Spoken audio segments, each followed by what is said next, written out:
রাসূলের কথার আওয়াজের চেয়ে উজুহুদ ছিল বিদায় আল্লাহ পাক বরদাস্ত করেন নাই। আল্লাহ পাক তাদেরকে ছাড় দেন নাই। সঙ্গে সঙ্গে কোরআনুল কারীমের আয়াত কারিমা নাযিল করলেন। আল্লাহ রাব্বুল আলামিন বললেন, আনতাহাবাত আমালুকুম ওয়া আনতুম লা তাশউরুন। আমার বন্ধুরা, আল্লাহ রাব্বুল আলামিন বললেন, তোমাদের সমস্ত আমল বরবাদ হয়ে যাবে, কিন্তু তোমরা টের পাবে না।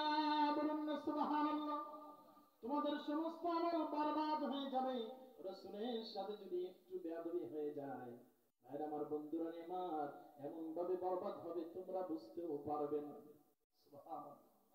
যেমন সম্মান মর্যাদা আমার আল্লাহ আমার রাসূলকে দিয়েছেন, ভাইরা আমার বন্ধুরা আমার, ভাইরা আমার বন্ধুরা আমার, সূরা আহজাবের 57 নম্বর আয়াতে কারিমায় আল্লাহ পাক বলেন, ইন্নাল্লাযীনা, নিশ্চয়ই যারা ইউযুনাল্লাহ, আল্লাহকে কষ্ট দেয়, ওয়া রাসূলুহু, এবং রাসূলকে কষ্ট দেয়, লানাতুল্লাহ, তাদের জন্য আল্লাহর লানাত ফিদ দুনিয়া ওয়াল আখিরাহ, দুনিয়া এবং আখিরাতে। আর আমার বন্ধুরা আমার, তাহলে আল্লাহকে কষ্ট দেওয়া যাবে? কথা বলেন। রাসূলকে কষ্ট দেওয়া যাবে? যদি রাসূলকে আমাদের মতো মানুষ বলা হয়, তাহলে রাসূল কষ্ট পাবে কি পাবে না? রাসূলের সম্মান মর্যাদার বিরুদ্ধে যদি কথা বলা হয়, তাহলে আমার প্রিয় রাসূল কষ্ট পাবে কি পাবে না? বলেন। ভাইরা আমার বন্ধুরা আমার, কোরআনুল কারীমের যেখানে আল্লাহ পাক বলেছেন, ইয়া আইয়ুহাল্লাযীনা আমানু আতিউল্লাহ, সঙ্গে সঙ্গেই বলেছেন ওয়া আতিউর রাসূল। সুবহানাল্লাহ।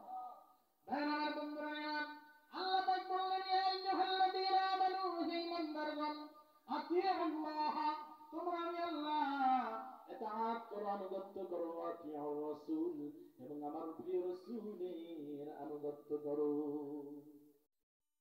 ভাইরা আমার বন্ধুরা আমার, আমরা নামাজ পড়ি, আমার রাসূল নামাজ পড়েছেন, তাহলে কিভাবে রাসূল নামাজ আদায় করেছেন? রাসূলকে ফলো করলে আমরা নামাজ আদায় করতে পারি কি পারি না? বলেন। হজ আমার রাসূল করেছেন, হজ কিভাবে আদায় করতে হবে? রাসূলকে ইতাআত করলে, রাসূলকে অনুসরণ করলে আমরা হজ্জের নিয়ম কানুন পেয়ে যাই, হজ আদায় করতে পারি। রোজাও রাখতে পারি, রোজাও আমার রাসূল রেখেছেন, কোরআন তেলাওয়াত আমার রাসূল করেছেন। ভাইরা আমার বন্ধুরা আমার, কোনটা হালাল কোনটা হারাম, এইভাবে আমার রাসূল চলেছেন। হালালকে গ্রহণ করেছেন, হারামকে বর্জন করেছেন, মিথ্যাকে বর্জন করেছেন, সত্যকে আঁকড়ে ধরেছেন। ভাইরা আমার বন্ধুরা আমার প্রিয় রাসূল মুহাম্মদুর রাসূলুল্লাহ সাল্লাল্লাহু আলাইহি ওয়াসাল্লামের তাহলে ইতাআত করা সহজ না কঠিন? বলেন। কথা বলেন।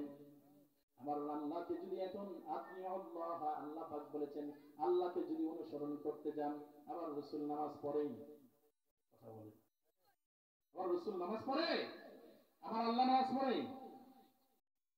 রাসূল নামাজ পড়ে, রাসূলকে অনুসরণ করতে পারেন, করতে পারবেন। আল্লাহকে নামাজ পড়ে, তাহলে আল্লাহকে নামাজ পড়ার ক্ষেত্রে অনুসরণ করবেন কিভাবে?